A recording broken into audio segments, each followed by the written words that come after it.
صدر آصف علی زرداری اور وزیر اعظم شہباز شریف کی یوم تکبیر پر قوم کو مبارکباد۔ پیغام میں کہا کہ یوم تکبیر قوم کے اتحاد اور اپنی آزادی خود مختاری پر سمجھوتا نہ کرنے کے اعلان کا دن ہے۔ مسلح افواج اور سروسز چیفز کا یوم تکبیر پر بھی پیغام، کہا کہ ہم مادر وطن کے دفاع کے لیے مکمل تیار اور پرعزم ہیں۔ وفاقی وزیر داخلہ Mohsin Naqvi, chairman Peoples party Bilawal Bhutto Zardari, وزیر اعلیٰ پنجاب مریم نواز اور گورنر سندھ کامران خان ٹیسوری سمیت اعلیٰ حکام نے یوم تکبیر پر پیغامات میں قوم کو مبارکباد دی ہے۔ کہا ہے کہ ہم اپنی خود مختاری، وقار اور مستقبل کے تحفظ پر کبھی سمجھوتا نہیں کریں گے۔ یوم تکبیر پاکستان کی خود مختاری کے تحفظ کا دن، خطے میں پائیدار امن اور سلامتی کے پیغام کا دن۔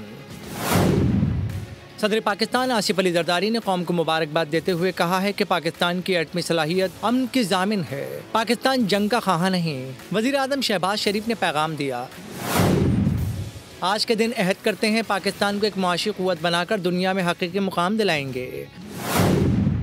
وفاقی وزیر داخلہ محسن نقوی نے کہا، یوم تکبیر صرف ایک دن نہیں بلکہ ہمت، اتحاد اور قربانی کی وہ علامت ہے جو پاکستانی قوم کو ہر چیلنج سے نبرد آزما ہونے کا حوصلہ دیتی ہے۔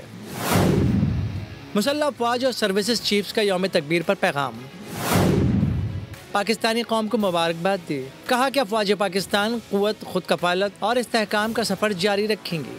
ہم اپنی خود مختاری، وقار اور مستقبل کے تحفظ پر کبھی سمجھوتا نہیں کریں گے۔ Chairman Peoples party Bilawal Bhutto کا پیغام یہ ہے کہ یوم تکبیر فخر کا دن ہماری قوم کے غیر متزلزل عزم کی علامت ہے۔ ہمارا ایٹمی دفاع شہداء کی امانت اور ان کی بے مثال قربانیوں کی علامت ہے۔ پاکستان کا دفاع ناقابل تسخیر ہے، دشمن کی ہر سازش کا ڈٹ کر مقابلہ کریں گے۔ وزیر اعلیٰ پنجاب مریم نواز نے کہا، آج دشمن پاکستان کی سرزمین کی طرف میلی نظر سے دیکھنے کی جرت نہیں کر سکتا۔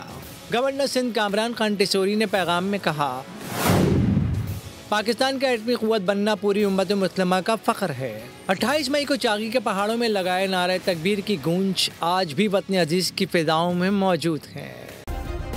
سبسکرائب کریں اور بیل دبائیں تاکہ کوئی خبر رہ نہ جائے۔